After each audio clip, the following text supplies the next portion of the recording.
अस्सलामुअलैकुम, good morning, welcome to सुबह की सोच। आप सबको कहेंगे खुश आमदीद। मैं हूँ गजल अशरफ। मैं हुसैन लियाकत। और आज मुझे लगता है कि मैडम थोड़ी सी वकील टाइप लग रही हैं और आज मेरे बहुत सारे केसेस हैं जो मैंने अदालत में लेके जाना है। बल्कि मैं केस आपकी तरफ लेके आऊँगा और आपसे ये दरख्वास्त करूँगा कि आप अदालत में जाएं और जज साहब के सामने पेश हूँ और मेरी वकील बन के पेश हूँ। हाँ ठीक है, मैं जरूर लड़ूंगी क्योंकि बहुत सारे केसेस हैं जिनको लड़ना आप जरूर। बिल्कुल ऐसे। और आज तो आप प्रॉपर वकील लग रही हैं माशाल्लाह से। अल्लाह आपको नजर बद से बचाए। इसीलिए आपने मेरे साथ भी हाँ, आप ये ना कहिएगा कि मैं भी वकील लग रहा हूँ। तो आप भी लग रहे हैं ना। देखिए हम दोनों सेम लग रहे हैं। है ये ब्लैक एंकर जो होते हैं ना, मर्द एंकर, उनके लिए ब्लैक कोट पहनना रोज का मामूल है। अच्छा, आगे मान लेते हैं। आगे बढ़ते खवातीन हज़रात, और आगे बढ़ते हुए आपको बताते हैं एक इंटरेस्टिंग स्टोरी है। इंटरेस्टिंग स्टोरी है कि इंटरनेट पर वफाकी वुज़रा, हुकूमती शख्सियात और आला सरकारी अफसरान समेत हज़ारों पाकिस्तानियों का तमाम डाटा इंटरनेट पर फरोख्त होने का इंकशाफ हुआ है। इंटरनेट पर मोबाइल सिम मालिक का एड्रेस, कॉल रिकॉर्ड, शनाख्ती कार्ड की कॉपी, बैरून मुल्क सफ़र करने की तफसीलात, सब कुछ फरोख्त किया जा रहा है। वफाकी वज़ीर दाखिला से लेकर तर्जुमान PTA तक हर शख्स का डाटा गूगल पर बेचे जाने का इंकशाफ हो रहा है। वफाकी वज़ीर दाखिला से लेके PTA के सरबराह तक और तमाम ही दस्तावेजात इंटरनेट पर मौजूद हैं। जो डाटा फरोख्त हो रहा है वो फिर साथ साथ इंटरनेट पर आ रहा है। एक साल पहले 12 अक्टूबर को तवज्जो दिलाने के बावजूद डाटा फरोख्त होने का अमल अभी तक जारी है, जबकि PTA, NCCI समेत तमाम इदारे डाटा की फरोख्त पर खामोश हैं। PTA की जानिब से खबर पर मौक़िफ़ दिया गया कि ऐसी साइट्स बंद कर दी गई हैं, ताहम एक साल बाद भी शहरियों का डाटा बेचे जाने का इंकशाफ हो रहा है। रिपोर्ट के मुताबिक इंटरनेट पर दर्जनों वेबसाइट्स शहरियों का डाटा मामूली पैसों के एवज बेच रही हैं। मोबाइल की लोकेशन 500 रुपये में, मोबाइल डाटा रिकॉर्ड तफसील 2000 रुपये, गैर मुल्की सफ़र की तफसीलात 5000 रुपये में दस्तियाब हैं। ज़राए के मुताबिक जराइम पेशा अनासिर किसी भी शहरी का डाटा चंद पैसों में खरीद कर शहरियों को मुसीबत में फंसा सकते हैं। अवाम ने सवाल किया है कि डाटा कैसे लीक हुआ, कौन लगातार डाटा लीक कर रहा है और एक साल पहले इस खबर पर एक्शन क्यों नहीं हुआ। दूसरी जानिब वफाकी वज़ीर दाखिला मोहसिन नकवी ने खबर का फौरी नोटिस लेते हुए national cyber crime investigation agency को मामले की तहकीकात और इकदामात की हिदायत कर दी। अच्छा, ये कितना अनफॉर्चुनेट है कि तमाम इदारे इसके ऊपर खामोश हैं। हालांकि इदारों की जिम्मेदारी है कि वो साइबर सिक्योरिटी और डाटा की प्रोटेक्शन के हवाले से कोई ना कोई ऐसा स्ट्रॉन्ग रिस्पॉन्स जरूर दें, लेकिन जो आपने बात की ना कि इदारे ही खामोश हैं और तमाम जो बड़ी पर्सनैलिटीज हैं उनका अपना भी डाटा लीक हो रहा है, तो फिर हम तो कहाँ गए। बिल्कुल ऐसे ही है, जहाँ पे वज़ीर दाखिला का अपना डाटा लीक हो गया तो वहाँ पे तो हम फिर एग्जैक्टली। और फिर उसके बाद इतने कम पैसों के एवज इसको बेचा जा रहा है, वो भी इंटरनेट पर ही फरोख्त हो रहा है। तो इस हवाले से जितनी एहतियात की जा सकती है और एहतियात किस तरह की जा सकती है, ये भी एक बहुत बड़ा सवाल है, क्योंकि जब इदारे ही खामोश हैं जो बताने वाले हैं तो फिर किस तरह से एहतियात होगी। आगे बढ़ते हैं और ये इंटरेस्टिंग न्यूज़ ज़रूर है। मुझे हंसी भी आई, कुछ लोगों ने इसको फ़नी अंदाज में भी लिया, क्योंकि 9वीं जमात की कंप्यूटर साइंस की किताब में एक और गलती सामने आ गई है जिसमें गलती ढूंढती रहती है। आप वकील हैं, टीचर हैं? मैं आप जो भी समझे। अच्छा, जिसमें क्या हुआ है जी कि कंप्यूटर के माउस जो होता है, चलाने वाला माउस, उसका तर्जुमा लफ्जी तौर पर चूहा कर दिया गया और इस गैर मुतल्लिका तर्जुमे पर असातिज़ा और तलबा दोनों को शदीद परेशानी का सामना है। ख़ास तौर पर तदरीसी अमल में रुकावटें पैदा हो रही हैं और असातिज़ा का कहना है कि कंप्यूटर साइंस जैसे तकनीकी मजमून में इस किस्म की गैर मयारी और जो लुग़वी गलतियाँ होती हैं वो बच्चों की बुनियादी समझ को मुतासिर करती हैं। और ये पहला मौका नहीं है, इससे पहले भी निसाबी कुतुब में संगीन गलतियाँ देखी जा चुकी है। आपको ये भी याद हो कि चंद माह कबल जब हमने आपके साथ स्टोरी भी शेयर की थी तो उस वक्त भी ये गलती सामने आई थी, जिसमें इस्लामियात की किताब में बादशाही मस्जिद की जगह दिल्ली की तारीखी मकाम जो है लाल किला की तस्वीर शाया कर दी गई थी और उस पर इंक्वायरी का आगाज तो किया गया, मगर 3 माह गुजरने के बावजूद किसी के खिलाफ तादीबी कार्रवाई अमल में नहीं लाई गई थी। और इससे पहले मुझे याद है कि एक साइंस की किताब में भी गलती हुई थी। इसके साथ साथ जितनी भी जनरल नॉलेज की किताबें हैं उनमें भी बहुत सी गलतियां बिल्कुल ऐसी है। जिस तरह गजल आपने स्टोरी बताई है, ये कह तो रिजाल इस वक्त सिर्फ हुकूमती सतह पे नहीं है, टेलीविजन की सतह पे नहीं है, मीडिया की सतह पे नहीं है, सोशल मीडिया की सतह पे या फिर टिकटॉक और फेसबुक की सतह पे नहीं है, ये अब हमारी तदरीस की जगह पे भी पहुंच चुका है, ये हमारी अदालतों में भी पहुंच चुका है और ये इस वक्त एक कैद की सूरत हाल है। हम उम्मीद करते हैं कि इस सूरत हाल से हम निकलेंगे। जैसे हम उस दिन क्रिकेट की बात करें तो क्रिकेट में भी कैद तो रिजाल है, किसी दिन हम हार जाते हैं, किसी दिन हम जीत जाते हैं। वही तमाम तर चीजें हमारे पूरे मुआशरे में इस वक्त हमें लिटरल मीनिंग नहीं लेना चाहिए टेक्स्ट बुक ट्रांसलेटर को, जो एक्चुअल मीनिंग है उसको टेक्निकल तौर पर लेना चाहिए ताकि वो फिर सही हो। बिल्कुल ऐसे। खबर आगे बढ़ते हैं और आगे बढ़ते हुए आपको बताते हैं ऑस्ट्रेलिया की खबर। क्या आप जानते हैं कि ऑस्ट्रेलिया हर साल 7 सेंटीमीटर शुमाल की जानिब मुंतकिल हो रहा है? दुनिया का सबसे तेजी से हरकत करने वाला बरआज़म ऑस्ट्रेलिया गैर मुतवक्को रफ्तार से शमाल की तरफ एशिया की जानिब बढ़ रहा है। माहिरीन अर्जियात के मुताबिक ऑस्ट्रेलिया हर साल तकरीबन 2.8 इंच यानी कि 7 सेंटीमीटर शुमाल की तरफ सिरक रहा है, जो इंसानी नाखून की बढ़ने की रफ्तार के बराबर है। अगरचे ये रफ्तार मामूली मालूम होती है, लेकिन लाखों साल में ये तब्दीली ज़मीन के जोग्राफिया और आबो हवा को तब्दील कर देगी और इस पर गहरा असर भी डाल देगी। अर्जियाती माहिर प्रोफेसर येंग शियांग ली ने 2009 में खबरदार किया था कि चाहे हमें पसंद हो या ना हो, ऑस्ट्रेलिया का बरआज़म एशिया से टकराने वाला है। यह अमल ज़मीन के लिए ज़मीन की प्लेट टेक्टोनिक्स का हिस्सा है, जिसमें बरआज़म आपस में जुड़ते और अलग होते हैं। तकरीबन 80 मिलियन साल कबल ऑस्ट्रेलिया अंटार्कटिका से अलग हुआ था। गुज़श्ता 50 मिलियन सालों से ये मुसलसल शमाल की तरफ सिरक रहा है। साइंसदानों का मानना है कि इंडो ऑस्ट्रेलियन प्लेट आखिरकार एशिया से टकरा जाएगी, जो ज़लज़ले, आतिशफ़िशां सरगर्मियों और दीगर जोग्राफियाई तब्दीलियों का सबब बनेगी और इससे बहुत तबाही भी होने वाली है। एग्जैक्टली। अच्छा, ये जो आपने ऊपर बात की थी ना, ये टेक्टोनिक प्लेट्स के हवाले से, तो बेसिकली जो वजह है वो यही वजह है कि इनकी मूवमेंट बहुत ज़्यादा होती है। और दूसरा जो ऑस्ट्रेलिया है वो इंडो ऑस्ट्रेलिया प्लेट पर ही लोकेटेड है बेसिकली, जिसका अभी आखिर में आपने जिक्र किया। और ये प्लेट ना नॉर्थ की जानिब हम देखते हैं कि हर साल 6 से 7 सेंटीमीटर मूव करती है, जो इसी तरह हम देख रहे हैं कि अब ऑस्ट्रेलिया भी आहिस्ता आहिस्ता मुकम्मल तौर पर मूव करता जा रहा है। और फिर जो हम देख रहे हैं, वैसे तो अभी ये ज़लज़ले वगैरह तो ये इस तरह ऑस्ट्रेलिया की तरफ भी इसी तरह से आने शुरू हो जाएंगे। जिन साइंसदान का आपने जिक्र किया, जियोलॉजिस्ट जो हैं जिन्होंने पहले से खबरदार किया था, उनकी प्रेडिक्शन सब सच साबित हो रही हैं।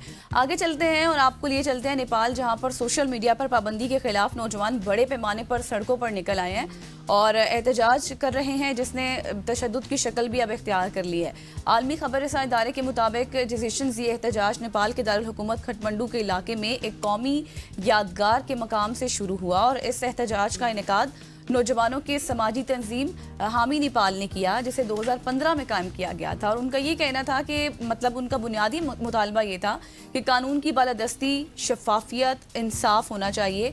और मुजाहरों में हज़ारों नौजवान स्कूल और कॉलेज यूनिफॉर्म पहनकर जमा हो गए और सड़क को ब्लॉक करके हुकूमत के खिलाफ शदीद नारेबाजी भी करते रहे। और नौजवानों ने मुल्क में बढ़ती हुई करप्शन के खिलाफ भी नाराज़गी का इजहार किया और बदउनवान हुकूमत से इस्तीफे का भी मुतालबा किया। साथ ही साथ जो एहतजाज करने वाले नौजवान हैं, उन्होंने ये भी कहा कि टैक्स की वसूली तो की जाती है, लेकिन उनका हिसाब किताब मौजूद नहीं होता, जो कि मसला हम भी देखते हैं अपने पाकिस्तान में भी।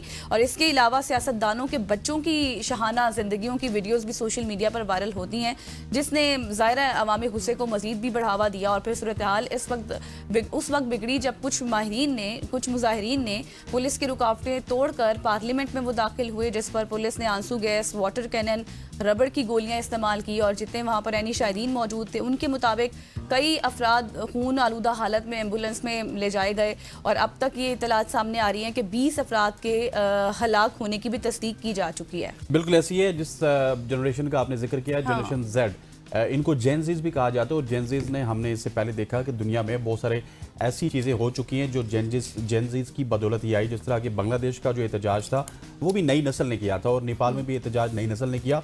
हमारे यहाँ जेनजीज भी थोड़ा सा डिफरेंट है। हमारे यहाँ जेनजीज सिर्फ शॉर्ट टर्म के ऊपर अपनी टाइपिंग कर रहे हैं और इंटरनेट के ऊपर तो कुछ ना कुछ कर रहे हैं जेनजीज, लेकिन अभी तक जेनजीज रोड्स में नहीं निकले।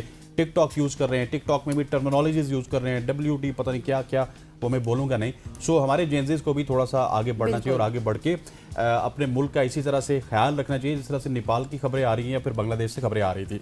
खबरदीन वज़ात आगे बढ़ते हैं और आगे बढ़ते हुए आपको एक इंटरेस्टिंग खबर देते हैं।